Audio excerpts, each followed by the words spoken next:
हटाने के लिए कांग्रेस को हटाना ही होगा। और बस हटा दिया हमने।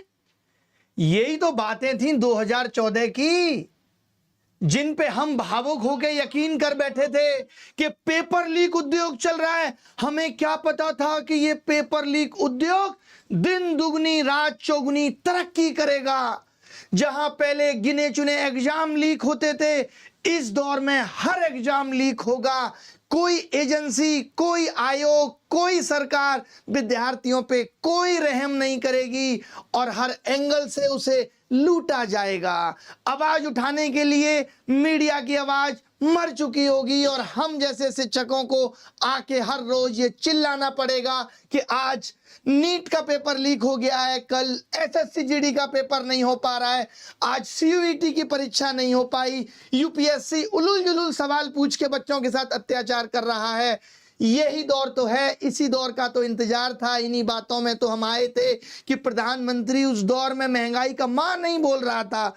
और अब क्या हो रहा है? आज इस पूरे सेशन में पेपर लीक से लेकर के और जिस नए भारत की बात की जा रही है, उस दौर में सोचिए आप हैं जहां आपके कंधों पर देश का भविष्य हो और आपका ही काटा जा रहा हो हर तरफ से। स्वागत है ऐसे दौर में, ऐसे नए भारत में। कैसा महसूस कर रहे हैं? बहुत बड़ी बड़ी चिंताएं हैं जिन पे आज हम बात करेंगे। अगर ये नीट का पेपर लीक ना हो तो शायद इस देश की मीडिया इस पर आवाज भी ना उठाए, क्योंकि इस देश की मीडिया इस वक्त के अपने उस दौर में जो सिर्फ सरकारों के तलवे चाट रही है, काश कोई उन तलवों पे जहर लगा जाता और ये खत्म हो जाती। एक एक करके हर एक चीज पे बात करेंगे। कैसे होता है पेपर लीक, क्यों होता है पेपर लीक और क्या होगा इससे? ये जो पेपर लीक हो रहा है, सॉल्यूशन क्या है और मीडिया का इस पे जवाब क्या है? कोचिंग्स का काला सच क्या है? इन सब पे आज बात करेंगे। स्वागत है आपका एरा ऑफ पेपर लीक में। आपने शुरुआत में ये सुन लिया जहां मोदी जी कह रहे हैं कि पेपर लीक उद्योग चल रहा है। 2000 से लेकर के 2004 में भी रेलवे का पेपर आउट हुआ था, अटल जी की सरकार थी। 2004 से 2014 तक कांग्रेस की सरकार थी। उस दौर में आईआईटी जैसे पेपर और सीबीएसई के पेपर भी लीक हुए थे और तब हमें आकर बोला गया था कि पेपर लीक उद्योग को रोकना है, कांग्रेस को हटाना पड़ेगा। हमने कहा लो जी साहब हटा दी। एक बाबा रामदेव था, उसने हमें ज्ञान दिया कि अरे 35 रुपए का पेट्रोल चाहिए कि नहीं चाहिए। उसने ऐसे भूल गया। इन बातों को कैसे भूल सकते हो, कैसे भूल सकते हो? यही बाबा, ये बाबा देखो ये कैसे बता रहा था। भैया पेट्रोल जो है उसका जो बेसिक प्राइस होता है वो 35 रुपए के आसपास है। सब पता था बाबा अब को। उसके ऊपर करीब 50% टैक्स है। तो पूरी स्टडी है मेरे पास में। पूरी स्टडी की बाबा ने। अच्छा, कमाल की स्टडी करता है बाबा। कि आपको 75-80 रुपए का पेट्रोल चाहिए कि 35 रुपए का? वाह, अरे वाह। मैं भी कहता था, मैंने कहा नहीं साहब 35 का चाहिए मुझे तो। वोट दोगे या 75-80 दिलाने वाले? ये जनता भी खुश है। आपको आज गैस सिलेंडर रजत दलाल भी थे, सॉरी रजत शर्मा भी थे, 400 का हंस रहे थे के बिना जो है 1200 रुपए का मिलता है। इन सब ने गैस का सिलेंडर 300 या 400 रुपए का मिले, गैस सिलेंडर 300-400 में मिले, उसको वोट दोगे? इन सब ने हमारा काटा, सब ने हमारे को उलूल जुलूल वादे कर करके लूटा। 1.5 करोड़ नौकरियां आएंगी हर साल, ये वादे दिए गए।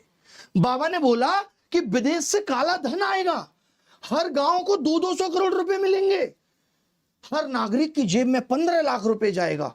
हम भी बड़े खुश हो गए और पलट दी हमने सरकार। हमने कहा देखते हैं साहब। सरकार ने 50 दिन मांगे, प्रधानमंत्री ने, हमने 5 साल दिए। फिर मौका आया, प्रधानमंत्री ने कहा और 40 दिन चाहिए, हमने फिर 5 साल दिए। फिर प्रधानमंत्री ने घुमा के कहा हमें 50 दिन चाहिए और अब फिर हम 3-4 साल दे चुके हैं। और उसके बाद हालात क्या है देश में वो आप सबको पता है। एक एक करके हर एक चीज पे बात करेंगे, लेकिन सबसे पहले एक बयान सुनते हैं जो कि बहुत ही दुखद बयान आया है, जिससे आप सबका भी खून खौलेगा। एक मोहतरमा है, यही है भाई, कौन सा है बयान? ये सुनिए साहब, मोहतरमा का बयान सुनिए, आपका भी टीचर साहब खून खोल जाएगा।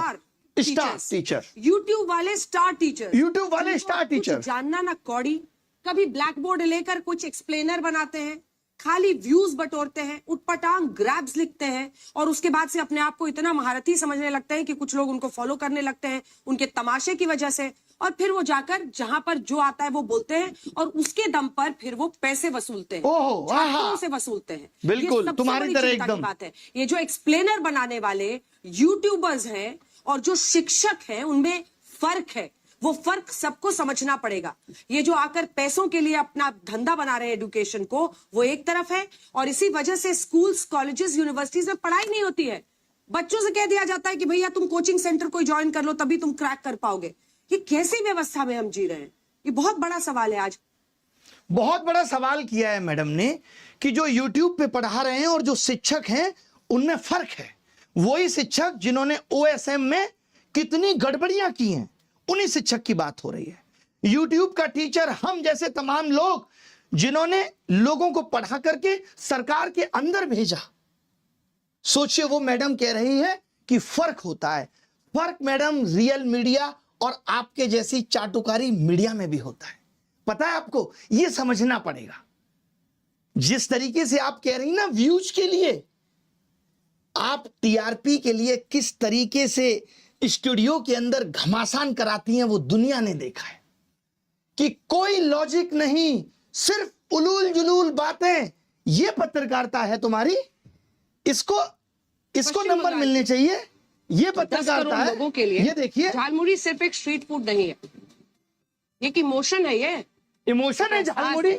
ओए होए, एक जज्बात क्या है। गजब पत्रकारिता भीड़भाड़ करती वाली हैं। गलियों की हम आवाज जैसों है, को हर रेलवे नालायक प्लेटफॉर्म की बोलने के हलचल है, बाद गंगा साफ की किनारे की पत्रकारिता ठंडी तो हवा देखिए। के साथ घुला हुआ कितनी स्वाद गजब है, है। जिसमें सरसों के तेल की तीखी खुशबू, हाय हाय, नींबू सरसों की खटास, तेल की तीखी मसालों की खुशबू, चटपटाहट, उसी की सब सुंदरता मिलकर है साहब।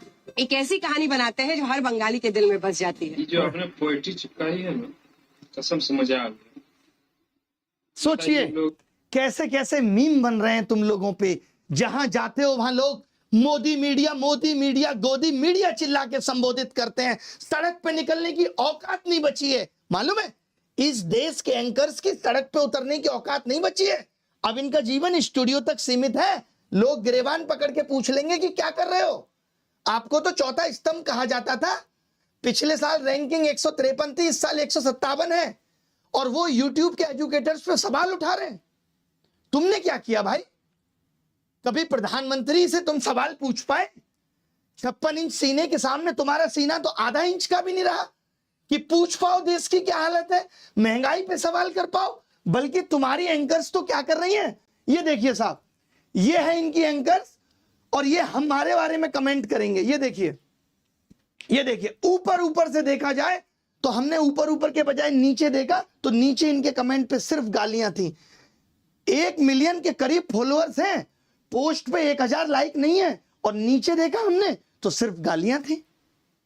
क्या वफादारी की है तुमने देश के साथ? नहीं। कितने पेपर पिछले 7 साल में लीक हुए, 80 से भी ज्यादा पेपर। और कितने तुमने अपने स्टूडियो में लोगों को बुलाकर सवाल पूछे। तुम्हें सिर्फ TRP चाहिए, इसीलिए 4 प्रवक्ता बिठा लिए। आज क्या हो रहा है? पहले एक चाहत थी कि मीडिया आवाज उठाएगा, अब क्या उठाएगा मीडिया? आवाज खाक उठाएगा। देखिए मैडम ने आवाज उठाई, और किस तरीके की आवाज उठाई मैडम ने कहा ये टीचर्स, मालूम क्यों? क्योंकि ये टीचर्स आप लोगों की आवाज बन रहे हैं। इनको आपत्ति है कि ये क्यों शिक्षक आवाज उठा रहे हैं। इनका बस चले तो इन्होंने वेदांत जैसे बच्चे को पाकिस्तानी करार दिया। सोचिए, एक बच्चा जो OSM सिस्टम का शिकार हुआ, जिसकी कॉपी को बदल दिया गया, उसको इन्होंने पाकिस्तानी बता दिया। आज आप देश में सवाल पूछेंगे तो आपको राष्ट्र विरोधी घोषित कर दिया जाए, और कुछ भी नहीं है इसके अलावा। महंगाई पे ये लोग जस्टिफाई करने पे लगे हुए हैं कि महंगाई कुछ भी नहीं है। इस मंदबुद्धि पत्रकार को यह नहीं पता कि जब से पेट्रोल डीजल के दाम बढ़े हैं, ये लड़की नताशा यहां बैठी है, इसके मकान मालिक ने पर रूम 3000 किराया बढ़ा दिया, खाने की कीमतें बढ़ गई। और इसका छोड़िए, आज मैंने देखा यूपी में 10 रुपए प्रति यूनिट 10% बिजली के दामों में बढ़ोतरी हुई है। और ये क्या कह रही है, ऊपर से कोई फर्क नहीं पड़ता। वाह, कमाल हो गया साहब। शर्म आनी चाहिए तुम लोगों को। कभी देखो गिरेबान में झांक के। लोगों को नर्क में जगह मिल जाती है, तुम्हें वहां भी नहीं मिलेगी। शिक्षकों पे जैसे कौन, खान सर जैसे लोग भाई आवाज उठा रहे हैं। तो ये क्या कह रहे हैं कि ऐसे टीचर्स और तमाम शिक्षक आवाज उठा रहे हैं बच्चों की, कोई एसएससी जीडी की आवाज बन रहा है, कोई यूपी एग्जाम्स की आवाज बन रहा है, कोई एसएससी की आवाज बन रहा है, इनको आपत्ति है। ये कह रहे हैं कि इसीलिए यूनिवर्सिटी में पढ़ाई नहीं हो रही क्योंकि कोचिंग्स हैं, और जबकि उल्टा है कि यूनिवर्सिटी में पढ़ाई नहीं हो रही इसलिए कोचिंग्स बनी, क्योंकि भारत का एजुकेशन सिस्टम इतना कमजोर पड़ गया था। कमाल हो गया भाई। एक एक करके हर एक चीज पे बात करेंगे। बहुत अथाह दुख है दिल के अंदर।